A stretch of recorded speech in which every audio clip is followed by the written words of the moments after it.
नमस्कार दोस्तों, मैं अजीत आप सभी का स्वागत करता हूं हमारे ऑनलाइन प्लेटफॉर्म आई क्लासेज पर।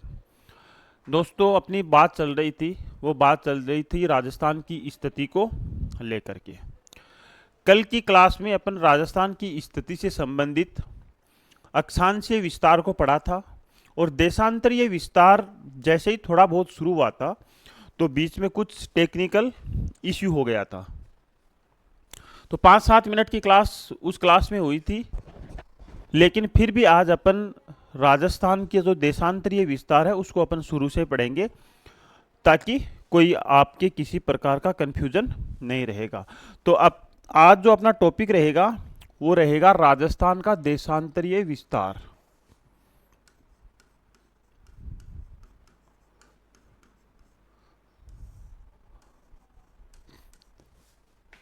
राजस्थान का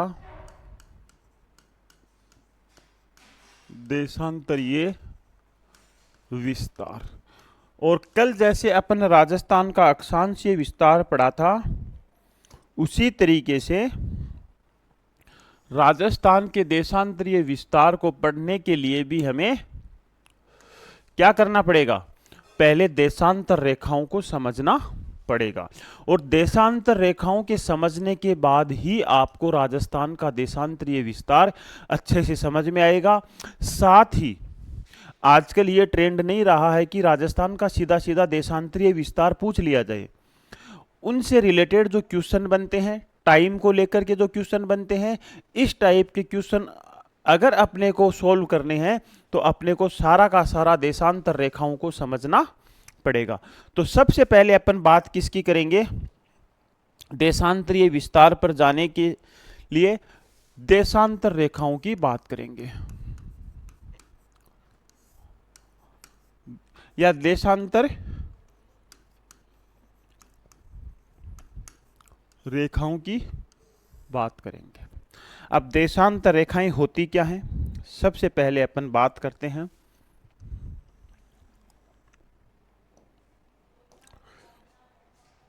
कल भी अपन ने देखा था कि पृथ्वी के ऊपर खींची गई लंबवत काल्पनिक रेखाएं, पृथ्वी के ऊपर खींची गई लंबवत काल्पनिक रेखाओं को देशांतर रेखा कहा जाता है। देशांतर रेखाएं उत्तर से दक्षिण की ओर खींची जाती हैं। तो डेफिनेशन इसकी क्या रहेगी? डेफिनेशन रहेगी, पृथ्वी की जगह अपन इस्तेमाल करेंगे ग्लोब शब्द, ज्यादा सही रहेगा। ग्लोब पर खींची गई लंबवत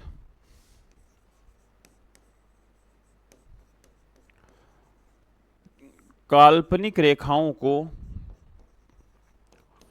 लंबवत काल्पनिक रेखाओं को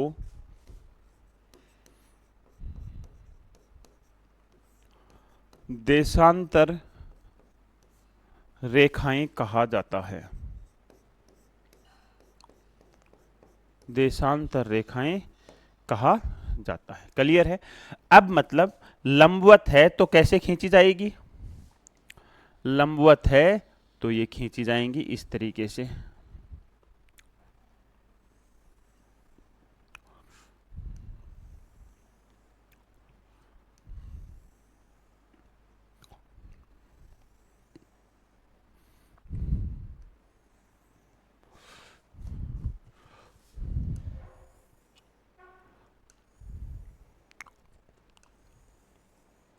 ये क्या है? ये देशांतर रेखाएं हैं। तो डेफिनेशन क्लियर है, पृथ्वी के ऊपर खींची गई या ग्लोब के ऊपर खींची गई लंबवत काल्पनिक रेखाओं को देशांतर रेखाएं कहा जाता है। अब अगर अपन बात करें इन देशांतर रेखाओं की संख्या कितनी होती है, तो देशांतर रेखाओं की जो संख्या होती है वो होती है 360। क्यों? क्योंकि अपन एक वृत्त को 360 डिग्री में ही विभाजित कर सकते हैं, उससे ज्यादा नहीं कर सकते। जैसे ये भाग 90, ये भाग 90, ये भाग 90 और ये भाग 90, तो पूरा गोला कितना हो जाएगा 360 डिग्री। तो टोटल जो देशांतर रेखाएं होती हैं वो 360 होती हैं। और अगर बात करें कि अपने को पढ़नी है राजस्थान की स्थिति, तो राजस्थान की स्थिति हो चाहे किसी और देश की स्थिति हो या किसी क्षेत्र की स्थिति हो, स्थिति निर्धारण के लिए अक्षांश और देशांतर रेखाओं का सहारा लिया जाता है। तो अपन ये भी तो बोल सकते हैं कि भाई देशांतर रेखाओं से क्या निर्धारण किया जाता है, स्थिति का निर्धारण किया जाता है, स्थिति का निर्धारण किया जाता है। क्लियर है? दूसरी बात, सबसे मेन बात जो देशांतर रेखाओं से संबंधित है वो ये है कि इन रेखाओं से स्थिति का निर्धारण किया जाता है, स्थिति का निर्धारण किया जाता है। दूसरी इनकी सबसे बड़ी विशेषता, देशांतर रेखाओं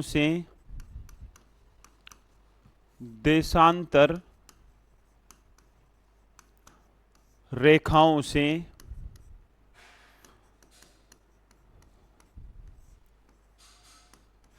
समय का निर्धारण किया जाता है, समय का निर्धारण किया जाता है। क्लियर है? अब आपको यहां दो चीजें सबसे मेन ध्यान रखनी है। एक तो कि देशांतर रेखाओं से स्थिति का निर्धारण किया जा रहा है और दूसरा देशांतर रेखाओं के माध्यम से समय का निर्धारण किया जाता है। अब समय का निर्धारण कैसे किया जाता है उसकी अपन अभी बात करेंगे। यहां तक क्लियर है? इसके अलावा कुछ एक दो बेसिक बातें और देख लें कि दो देशांतर रेखाओं के बीच का जो क्षेत्र होता है उसे क्या कहा जाता है, उसे गोरे कहा जाता है। उसे क्या कहा जाता है, गोरे कहा जाता है। जबकि अक्षांश रेखाओं में दो अक्षांश रेखाओं के बीच को क्या कहा जा रहा था, कटिबंध कहा जा रहा था, पेटी कहा जा रहा था, मेखला कहा जा रहा था, जोन कहा जा रहा था। ठीक है, नेक्स्ट अपन बात करें कि जो अक्षांश रेखाएं हैं वो मुख्य रूप से किस उपयोग में ली जाती है, तो एक तो आपका स्थिति निर्धारण में काम में ली जाती है, दूसरा अक्षांश रेखाओं के माध्यम से जलवायु कटिबंधों का निर्धारण किया जाता है। तो दो बात आपको अक्षांश रेखाओं की ध्यान रखनी है और दो बात आपको देशांतर रेखाओं की ध्यान रखनी है कि वहां स्थिति के साथ साथ जलवायु कटिबंधों का निर्धारण हो रहा था, यहां स्थिति के साथ साथ समय का निर्धारण हो रहा है। क्लियर है? अब अपन बात करें दो देशांतर रेखाओं के बीच की दूरी, तो वो होती है 111.32 किलोमीटर और 111 के लगभग ही किसकी डिस्टेंस था, दो देशांतर रेखाओं का, दो अक्षांश रेखाओं का डिस्टेंस था। यहां आपको यह ध्यान रखना है कि देशांतर जो रेखाएं होती हैं इनकी ये दूरी केवल और केवल भूमध्य रेखा के ऊपर होती है। भूमध्य रेखा से जैसे जैसे अपन ध्रुवों की ओर जाते जाएंगे तो ये दूरी कम होती जाएगी और कम होती होती ध्रुवों के ऊपर ये दूरी बिल्कुल कम हो जाएगी, या सारी की सारी देशांतर रेखाएं ध्रुवों के ऊपर मिल जाएंगी। जबकि अक्षांश रेखाओं में मसला ऐसा नहीं था, अक्षांश रेखाएं समानांतर खींची जा रही थी, तो भूमध्य रेखा से लेकर के ध्रुवों तक उनकी दूरी बराबर थी। हां, कुछ पृथ्वी के आकार के कारण कुछ डिफरेंस आ रहा था, वो एक अलग बात है। तो ये मुख्य मुख्य बातें थी देशांतर रेखाओं से संबंधित। अब अपन सबसे पहले तो ये बात करेंगे कि राजस्थान का देशांतरीय विस्तार है कितना, उसके बाद में अपन ये बात करेंगे कि देशांतर रेखाओं के माध्यम से समय का निर्धारण कैसे किया जाता है। ठीक है, चलो बढ़ते हैं आगे।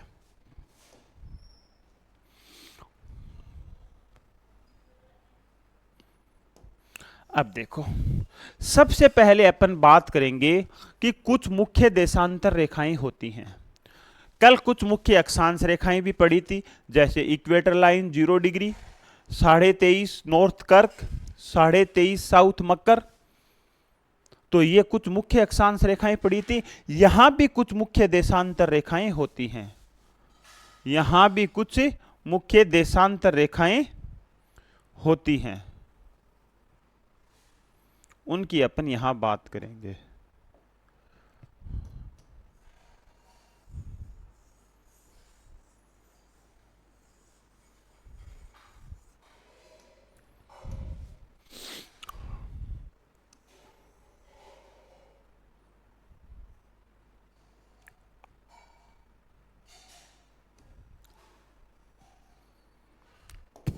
यहां क्या होती है, कुछ मुख्य देशांतर रेखाएं होती हैं, और पहली मुख्य जो देशांतर रेखा होती है वो होती है 0 डिग्री।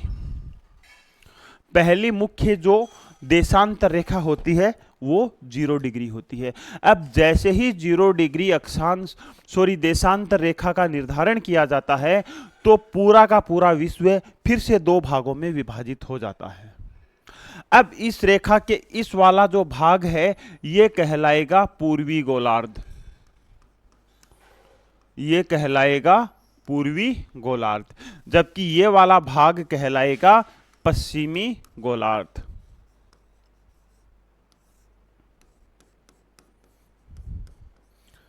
अब आपको ग्लोब के ऊपर कितने गोलार्ध दिखाई दे रहे हैं? अब आपको ग्लोब के ऊपर 4 गोलार्ध दिखाई दे रहे हैं। एक तो उत्तरी गोलार्ध, दूसरा दक्षिणी गोलार्ध।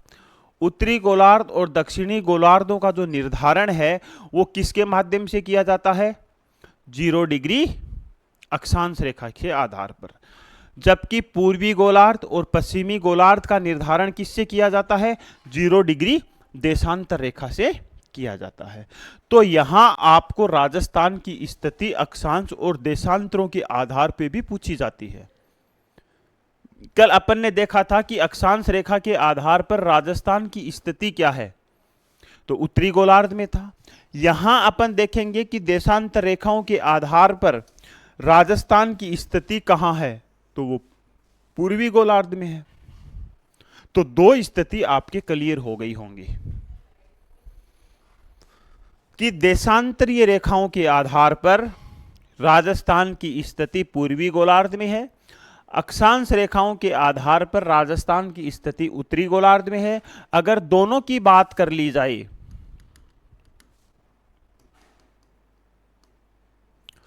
अगर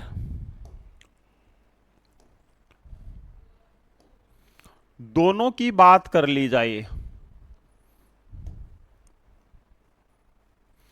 तो राजस्थान कहां स्थित है? तो राजस्थान स्थित है उत्तर पूर्वी गोलार्ध में। पहली स्थिति अपनी राजस्थान की निकल करके आ चुकी है, यहां तक कोई समस्या नहीं है। अब देखो, अब अपन बात क्या करते हैं? अब अपन बात करते हैं मुख्य देशांतर रेखाओं की। तो जो सबसे पहले मुख्य देशांतर रेखा है वो कौन सी है? वो है 0 डिग्री देशांतर रेखा। 0 डिग्री देशांतर रेखा। इस रेखा को कहा जाता है GMT, मतलब ग्रीन मेडिटेरियन टाइम। अब इसको ऐसा क्यों कहा जाता है? क्योंकि 0 डिग्री देशांतर रेखा से संपूर्ण विश्व का समय का निर्धारण किया जाता है। यह ध्यान रखना, 0 डिग्री देशांतर रेखा से पूरे विश्व का समय निर्धारित किया जाता है। इस वजह से इसको कहा जाता है GMT, या इसको कहा जाता है प्रधान समय रेखा, समय रेखा, या इसको कहा जाता है ग्रीनविच देशांतरीय रेखा। अब ग्रीनविच देशांतरीय रेखा क्यों कहा जा रहा है? क्योंकि यह लंदन के ग्रीनविच नामक स्थान से निकलने के कारण इसको ग्रीनविच रेखा के नाम से भी जाना जाता है। तो 0 डिग्री देशांतर रेखा को लेकर के आप क्या ध्यान रखोगे?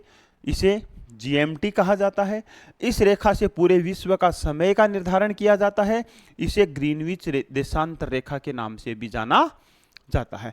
अब आपको ध्यान ये रखना है कि मान लेते हैं इससे समय निर्धारित कैसे होता है, उसको अपन देख लेते हैं।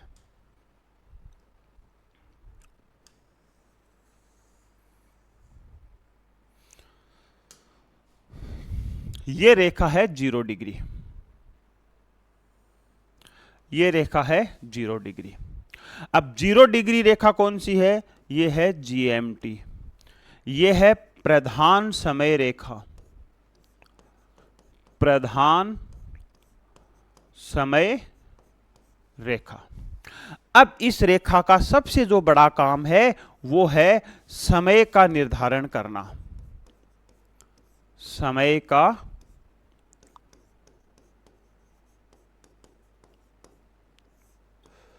निर्धारण करना, इसका सबसे मेन काम है। इसके साथ ही ये रेखा पृथ्वी को 2 बराबर भागों में भी विभाजित कर देती है। इधर वाला भाग कहलाएगा पश्चिमी गोलार्ध,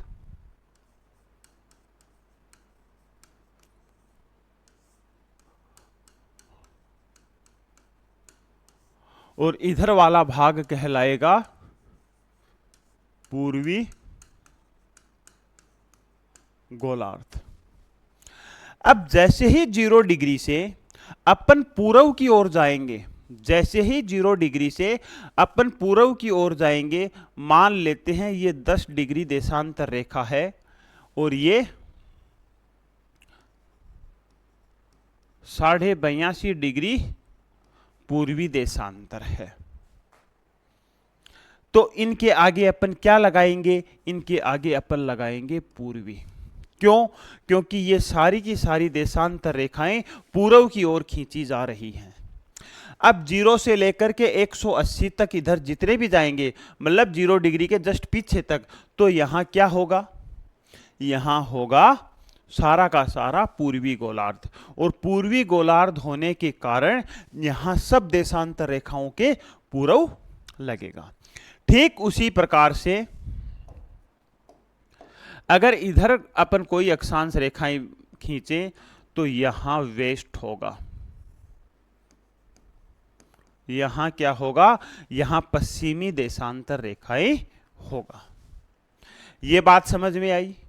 0 डिग्री, इधर पूर्वी गोलार्ध, उधर पश्चिमी गोलार्ध। इधर जितनी भी देशांतर रेखाएं होंगी वो पूर्वी गोलार्ध की देशांतर रेखाएं होंगी, इधर जितनी भी अक्षांश देशांतर रेखाएं होंगी वो पश्चिमी गोलार्ध की देशांतर रेखाएं होंगी। क्लियर है? अब देखो, अब इससे क्या किया जाता है? इससे समय का निर्धारण किया जाता है, और समय के निर्धारण में यह बात ध्यान रखना, अगर अपन पूर्व की ओर बात करें, पूर्व की ओर बात करें तो पूर्व की ओर हमेशा समय आगे चलेगा, समय आगे रहेगा। इसका सबसे बड़ा एक रीजन तो यह है कि जो सूर्य है वो कहां से उदय होता है? वो पूर्व से उदय होता है।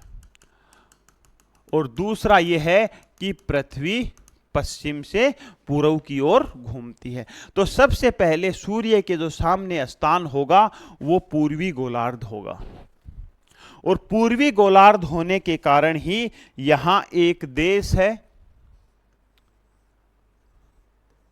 जापान। जापान विश्व के सबसे पूर्व में होने के कारण यहां सूर्य की किरणें सबसे पहले पड़ती है, इस वजह से जापान को उगते हुए सूर्य का देश कहा जाता है। अब ये फैक्ट मैंने सिर्फ इसलिए बताया है ताकि आपके दिमाग में रहे। अब यही सेम चीज अपने को अप्लाई करनी है राजस्थान पे भी, जहां आपकी वो सारी की सारी समस्याएं सोल्व हो जाएगी धौलपुर और जैसलमेर के टाइमिंग को लेकर के और सूर्य की किरणों को लेकर के। ठीक है? तो पश्चिमी जो गोलार्ध है उसमें जो समय रहेगा वो क्या रहेगा? वो पीछे रहेगा।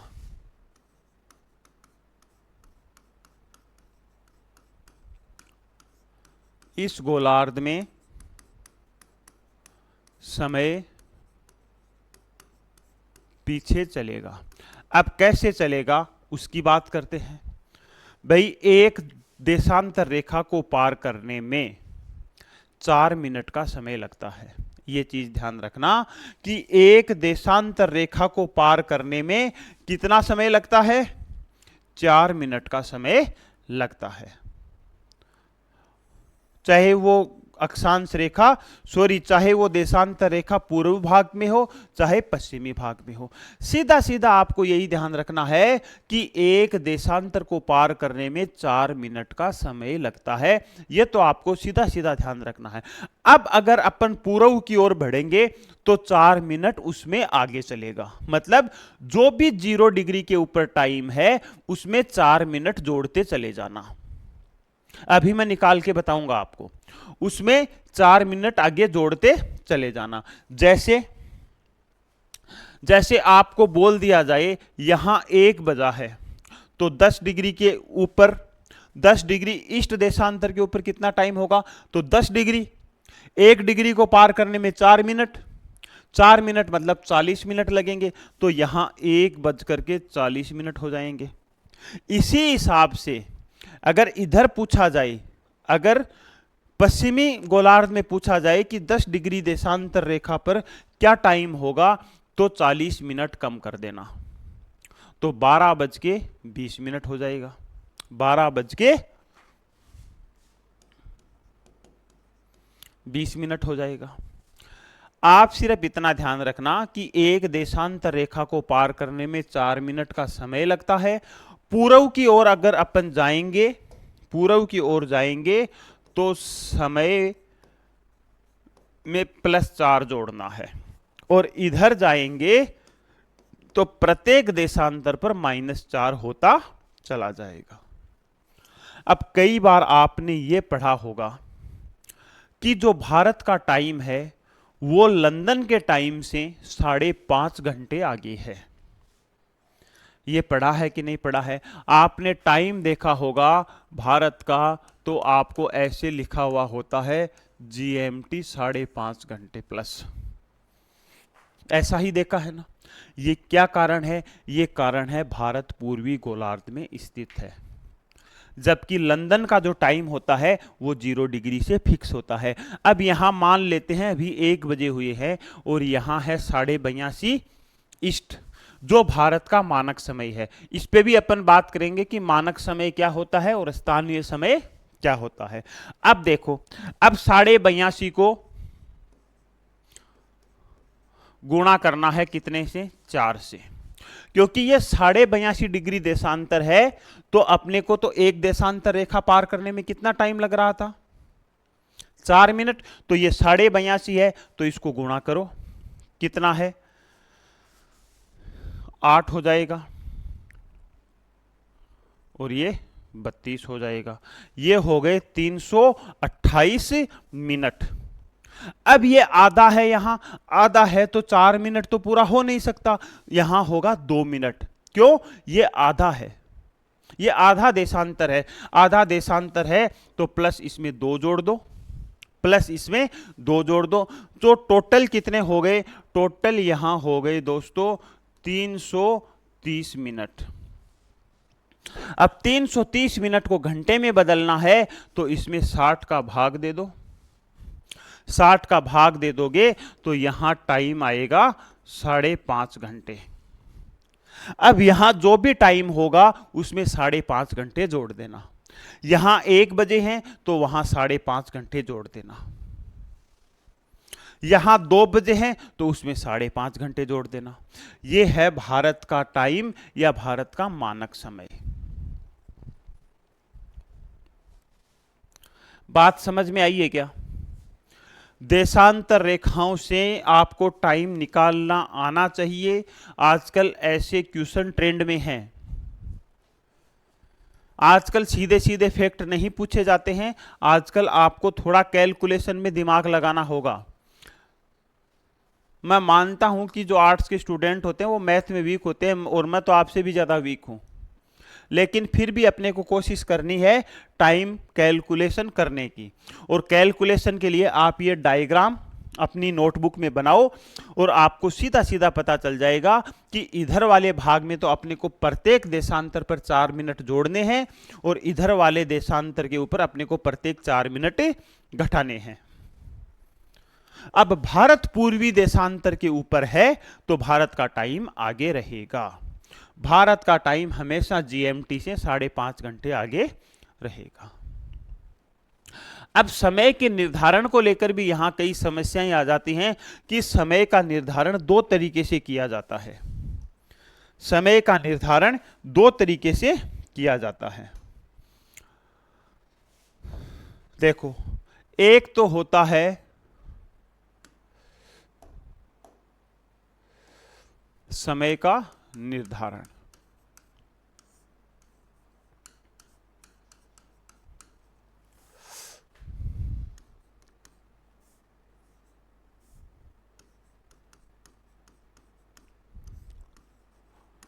समय का निर्धारण। अब समय का जो निर्धारण है वो 2 तरीके से किया जाता है। एक तो स्थानीय समय और दूसरा होता है मानक समय। इनमें डिफरेंस समझते हैं। देखो, स्थानीय समय क्या होता है, आप जिस देशांतर के ऊपर हो उस देशांतर से 0 डिग्री के साथ कैलकुलेशन कीजिए, वो आपका स्थानीय समय है। जबकि मानक समय क्या होता है, स्थानीय समय के कारण जो व्यवधान उत्पन्न होता है।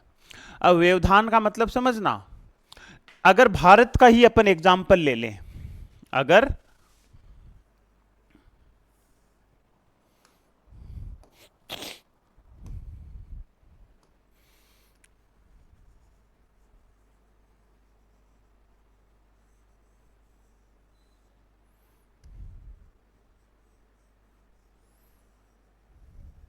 अगर अपन भारत का ही एग्जाम्पल ले लें तो एक तो अपन बात करें अरुणाचल प्रदेश की, एक तो अपन बात करें यहां अरुणाचल प्रदेश की, एक बात करें अपन यहां गुजरात की, तो दोनों में तो 30 डिग्री देशांतर का फर्क आ जाता है। लगभग 30 डिग्री देशांतर का फर्क आ जाता है। तो 30 डिग्री देशांतर का फर्क आने का मतलब है कि 2 घंटे का फर्क आ गया। 2 घंटे का फर्क आ गया। भाई 30 डिग्री का फर्क आ रहा है तो 30 को 4 से गुणा करेंगे, 120 मिनट, और 120 मिनट को घंटे में अगर कन्वर्ट करते हैं तो 2 आवर। तो अब अरुणाचल प्रदेश और गुजरात के एक ही देश में 2 घंटे का टाइम जब डिफरेंस हो जाता है तो यहां के सिस्टम को मैनेज करना थोड़ा मुश्किल हो जाता है। वहां ट्रेनें 7 बजे आ रही हैं तो वहां 9 बजे आ रही हैं, यहां 6 बजे आ रही हैं तो वहां 8 बजे आ रही हैं, वहां 8 बजे आ रही हैं तो यहां 6 बजे आ रही हैं। तो पूरा का पूरे सिस्टम को ऑपरेट करना मुश्किल हो जाता है, चाहे वो ट्रांसपोर्टेशन का हो, चाहे वो ऑफिस टाइम हो, चाहे कोई और टाइम हो। तो इस स्थानीय समय के कारण होने वाली परेशानी से निपटने के लिए सभी देशों ने क्या किया, अपना एक मानक समय फिक्स कर दिया, अपना एक मानक समय फिक्स कर दिया और यह बोल दिया गया कि मानक समय वाली जो देशांतर रेखा है उसके ऊपर जो टाइम होगा वही पूरे देश का टाइम होगा।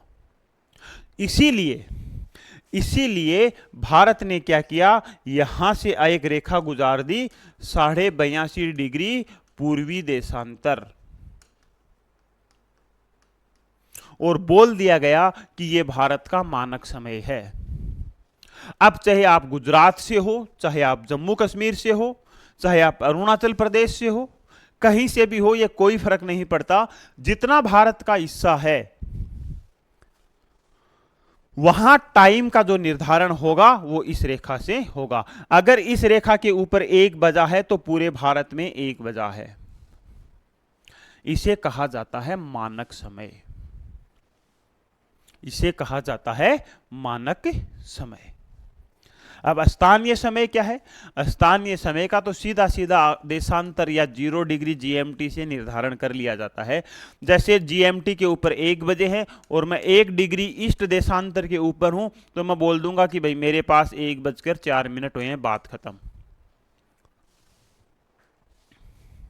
और ये वाला बोल देगा इधर कि मेरे टाइम तो 12:56 हुए हैं।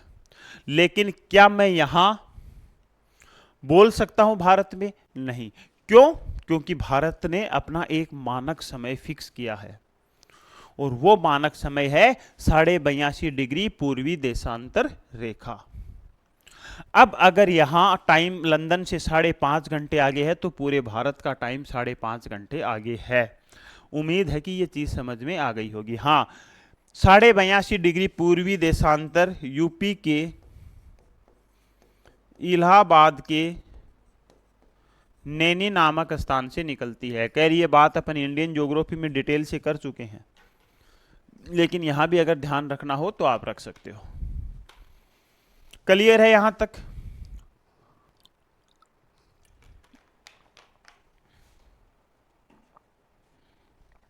तो ये सारा का सारा मसला किसका है? देशांतर रेखाओं से समय के निर्धारण का है। और यहां से आपको यह भी पता चल जाता है कि कहां सूर्योदय पहले होता है, कहां सूर्यास्त सबसे बाद में होता है। ये सारी की सारी चीजों के बारे में पता चल जाता है। ठीक है, अब इसको अप्लाई करते हैं अपन राजस्थान के ऊपर। ये टाइम आपको निकालना आ गया होगा। देशांतर रेखाओं के बारे में भी आपको मोटा मोटा पता चल गया होगा। अगर किसी को डिटेल से ये चीजें समझनी है तो हमारी वर्ल्ड ज्योग्राफी में आप जाकर के इनकी क्लास ले सकते हो, क्योंकि यहां अपना उद्देश्य अक्षांश देशांतर को नहीं पढ़ाना है। यहां अपना उद्देश्य राजस्थान के अक्षांश देशांतर की बात करनी है। उन चीजों को आप अच्छे से समझ सको, आपका कॉन्सेप्ट अच्छे से क्लियर हो, तो ये सारी बहुत चीजें आपको पहले समझना जरूरी हो जाता है। अब अपन बात किसकी करते हैं? अब अपन बात करते हैं राजस्थान के अक्षांशीय विस्तार की। अब पहली बात तो क्या है कि राजस्थान कहां है? पहली बात तो यही हो गई कि राजस्थान जो है वो पूर्वी गोलार्ध में है। राजस्थान कहाँ है? पूर्वी गोलार्ध में है। अब राजस्थान के अक्षांशीय विस्तार की बात करें, इसको थोड़ा और छोटा कर लेते हैं ताकि वो डायग्राम भी अपन साथ ले लें एक बार।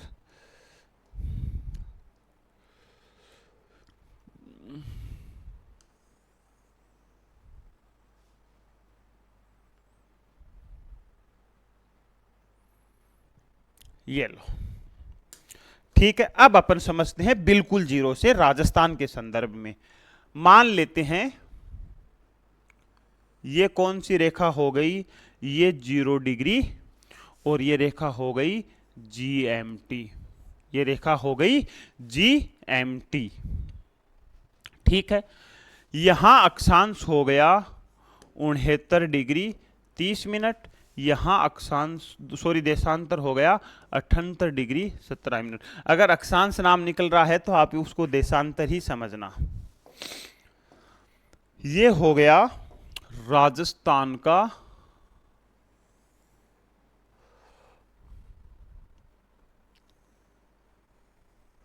देशांतरीय विस्तार। अब ये पूर्व में है तो सारा का सारा क्या बोला जाएगा? पूर्वी देशांतर। तो पहली बात, राजस्थान का देशांतरीय विस्तार देखा जाए तो 69-30 डिग्री पूर्वी देशांतर से लेकर के 78-17 डिग्री पूर्वी देशांतर तक है, ठीक है। और इधर जो ये रेखा है ये मान लेते हैं 82.5, और ये भी अगर पूर्व में है तो पूर्वी देशांतर। ये मसला है जीएमटी, राजस्थान और भारत को लेकर के। अब अगर आपको पूछा जाए कि जीएमटी से जैसलमेर का स्थानीय समय कितना होगा तो आप बता दोगे। कैसे बताओगे? इसको 4 से गुणा कर दो। अगर आपको पूछा जाए जीएमटी से धौलपुर का टाइम कितना है, आप गुणा कर दो। ये भी बता सकते हो कि जीएमटी से जैसलमेर का टाइम ज्यादा आगे चलता है या धौलपुर का आगे चलता है, आप बोल दोगे धौलपुर का आगे चलता है। आप क्या बोल दोगे, धौलपुर का आगे चलता है। अब अगर बात करें अपन इनके नामकरण को लेकर की, यहां एक गांव है सिलावट और तहसील है राजाखेड़ा और जिला है धौलपुर।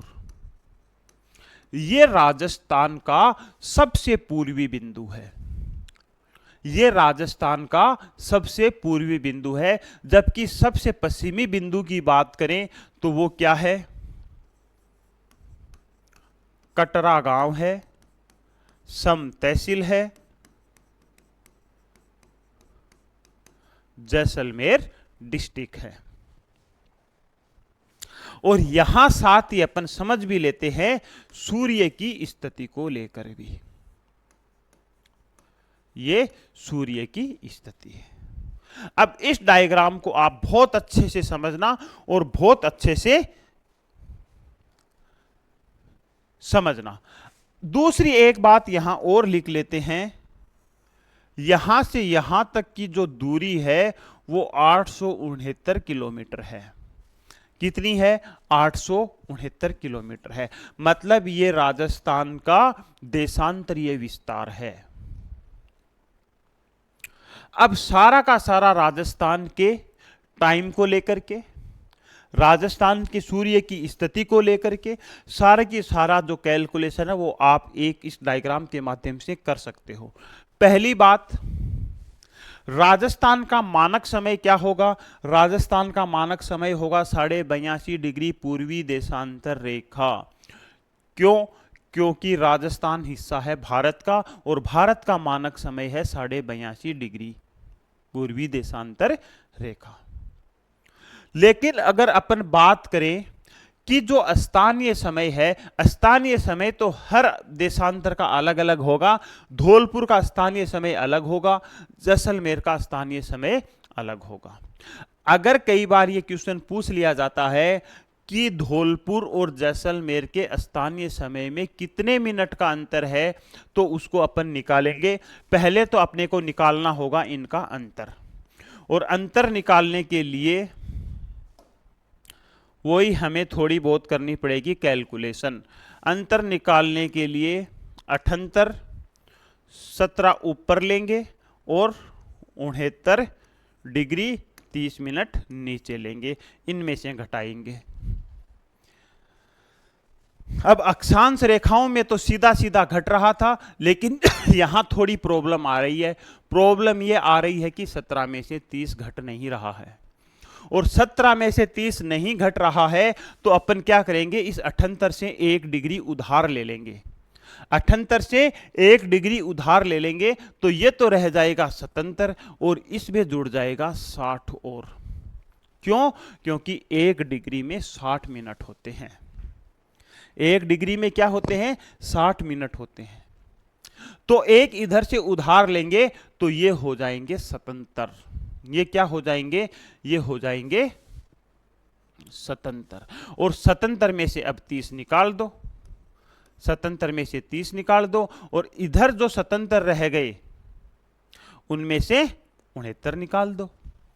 वो आपका देशांतरीय अंतर आ जाएगा।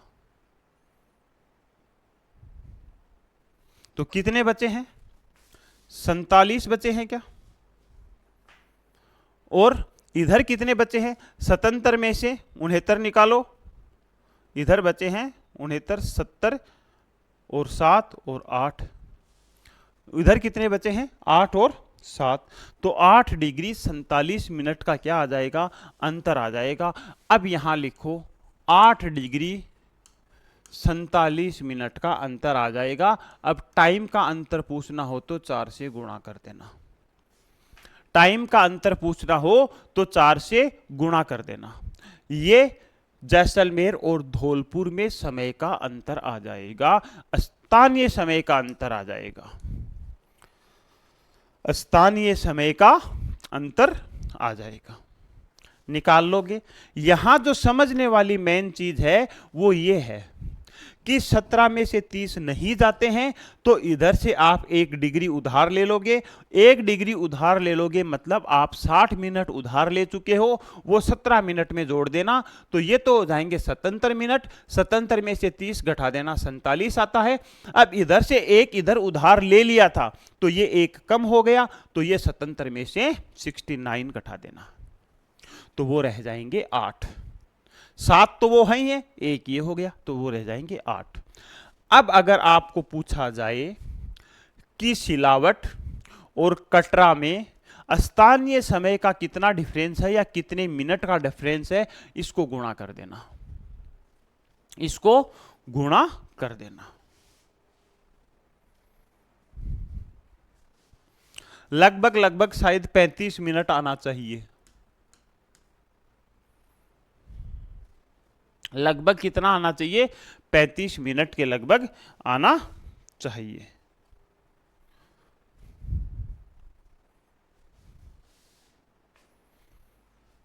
देखो कैसे आएगा, 32 तो इसमें से ही आ जाएगा, 32 तो 8 चौक 32 तो 32 मिनट तो ये हो गया। अब यहां साइड में गुणा कर लो, 47 को 4 से गुणा कर दो।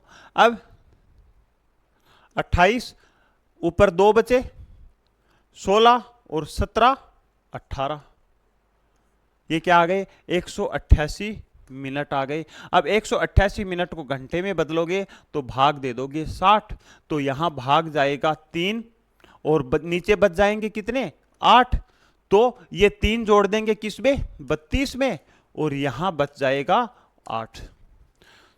तो कितना टाइम हो गया 35 मिनट और 8 सेकंड का टाइम रह गया। कितना हो गया 35 मिनट 8 सेकंड का यहां टाइम रहेगा। अब अगर आपको टाइम भी दे दिया जाए कि जीएमटी पे अगर ये टाइम है तो कटरा में क्या होगा 4 से गुणा कर देना। अगर जीएमटी पर ये टाइम है तो राजाखेड़ा में क्या टाइम होगा, अगर कटरा में ये टाइम है तो सिलावट में क्या होगा। अगर यहां का टाइम देके यहां का पूछा जाए तो माइनस करना है, ये ध्यान रखना, क्योंकि अब अपन वापिस पीछे आ रहे हैं। टाइम बढ़ रहा है जैसे जैसे जैसे आगे जा रहे हैं पूर्व की ओर, लेकिन जैसे जैसे इधर आएंगे टाइम क्या हो रहा है, टाइम घट रहा है। और मिनट को घंटे में या सेकंड में जैसे ही बदलना हो तो सब में 60-60 मिनट होते हैं, तो 60 का भाग लगा देना उसमें। 60 का जैसे ही भाग लगाओगे तो वो मिनट निकल करके आ जाएगा। ये सेकंड है भाई, इनमें से 60 का भाग लगाओगे तो मिनट निकल करके आ जाएगा।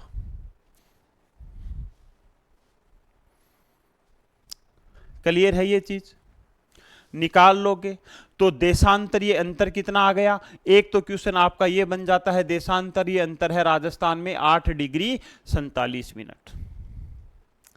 दूसरा, कटरा से लेकर के सिलावट तक राजस्थान का देशांतरीय विस्तार कितना है 869 किलोमीटर है, जबकि वो कितना था 826 था। उत्तर से दक्षिण कितना था, उत्तर से जो दक्षिण था वो 826 था।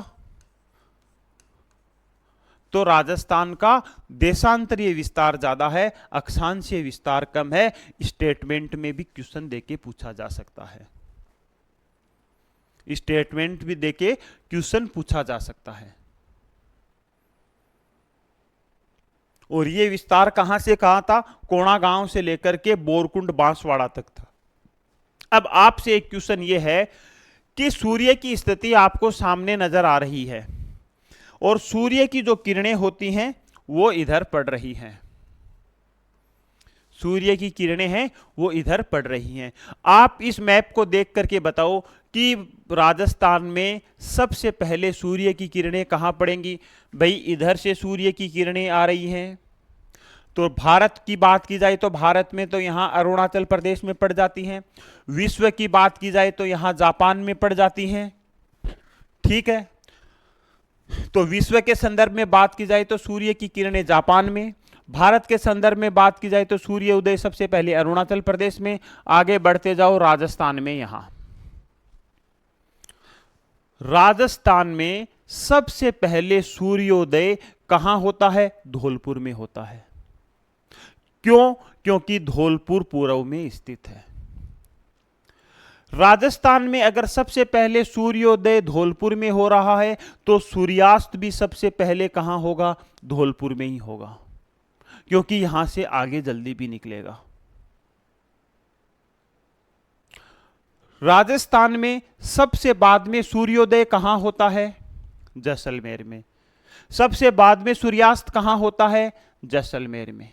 और इसी को ही अपन ने समझा था कि सूर्य की सीधी किरणें कहां पड़ती हैं? सूर्य की सीधी किरणें कहां पड़ती हैं? तो अपन ने बात की थी ना, कहां पड़ती हैं? बांसवाड़ा पे पड़ती हैं। क्यों? क्योंकि बांसवाड़ा कर्क रेखा के ऊपर स्थित है, और सूर्य जब कर्क रेखा के ऊपर सीधा चमकता है तो सूर्य की किरणें सीधी कहां पड़ेंगी? बांसवाड़ा पे पड़ेंगी, जबकि गंगानगर में सबसे तिरछी पड़ेंगी। ये पूरा का पूरे कॉन्सेप्ट के लिए आप राजस्थान की ज्योग्राफी में इस तरीके के डायग्राम बना के पढ़ो आप, और जो हमारी बुक आएगी वो भी ऐसे डायग्राम के साथ ही आएगी।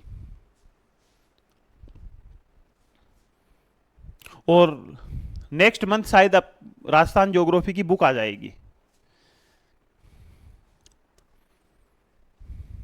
इसके साथ ही जो आरएस की तैयारी कर रहे हैं उनके लिए इसी हिसाब से पूरे मैप के साथ वर्ल्ड ज्योग्राफी की जो बुक है वो हमारी मार्केट में आ चुकी है।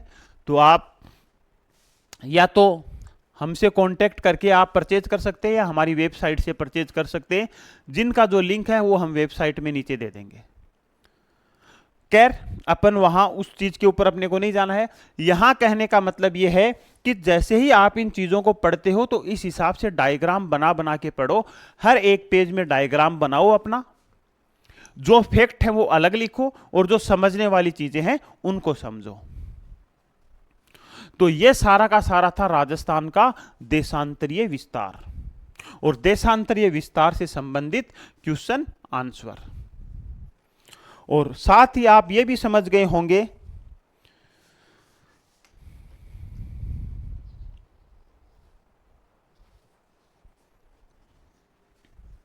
कि राजस्थान की जो स्थानीय समय है और मानक समय है वो क्या होता है।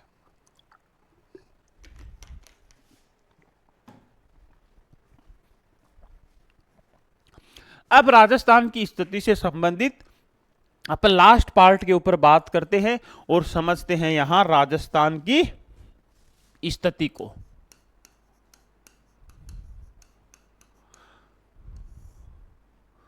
जिसके लिए ही तो इतना चीजें अपने को समझनी पड़ी थी। अब राजस्थान की स्थिति को अपन दोस्तों तीन तरीके से देख सकते हैं। अब वो तीन तरीके कौन से हैं? पहले तो वो तरीके देख लेते हैं अपन।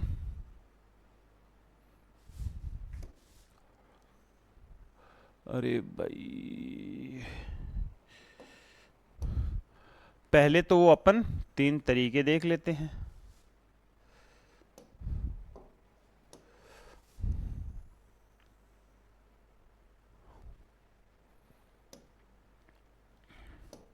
कलर चेंज कर दें, है ना, फ्रेम का सबका। ये लो।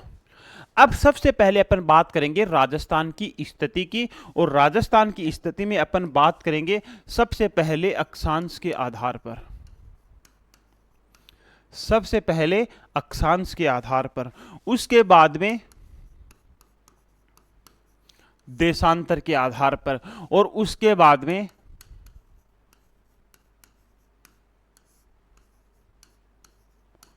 अक्षांश व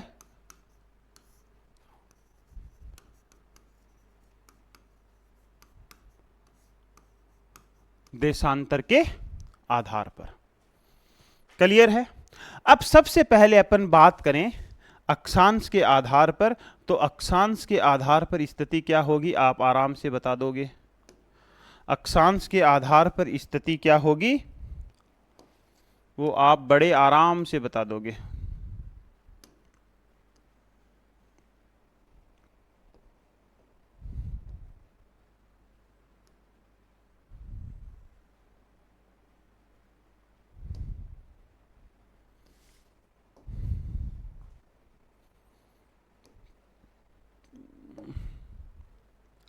चलो एक लाइन तो आ ही गई है ना, एक लाइन और खींच लेते हैं अपन।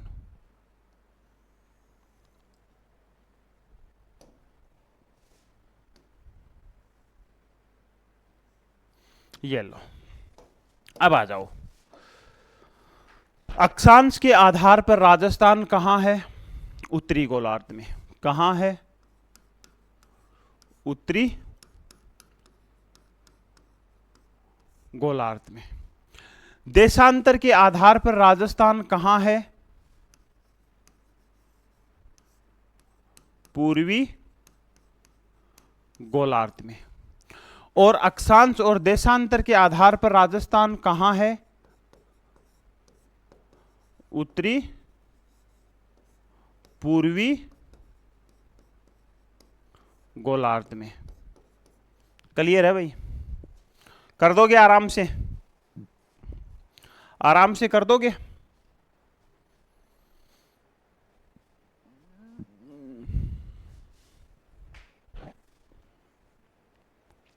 तो ये राजस्थान की स्थिति है।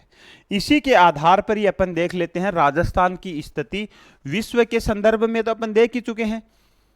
देखो, एक है विश्व के संदर्भ में, तो विश्व के संदर्भ में तो अपन बात करें, मैं एक बार रफली सा ही बना रहा हूं थोड़ा सा, है ना। तो इधर से जा रही है 0 डिग्री और इधर से जा रही है 0 डिग्री। तो राजस्थान की स्थिति कहां है? यहां है। तो विश्व के संदर्भ में राजस्थान की स्थिति की बात की जाए तो कहां मिलेगी आपको? उत्तर पूर्वी गोलार्ध में मिलेगी। जबकि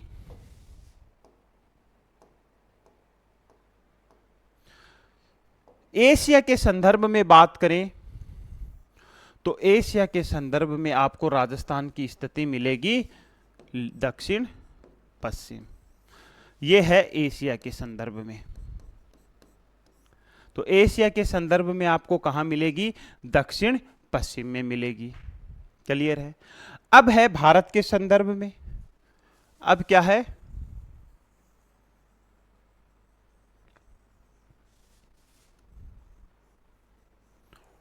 अब है भारत के संदर्भ में। तो भारत के संदर्भ में स्थिति कहां होगी? भारत के संदर्भ में स्थिति यहां होगी। भारत के संदर्भ में स्थिति होगी उत्तर पश्चिम। यह है भारत के संदर्भ में। तो ये अपना आज टॉपिक कंप्लीट होता है राजस्थान की स्थिति से संबंधित। अभी थोड़ा सा जल्दबाजी में मैंने लास्ट में समझाया है, दूसरी क्लास है, तो नेक्स्ट अपन बात करते हैं। आज के लिए इतना ही। सभी को धन्यवाद।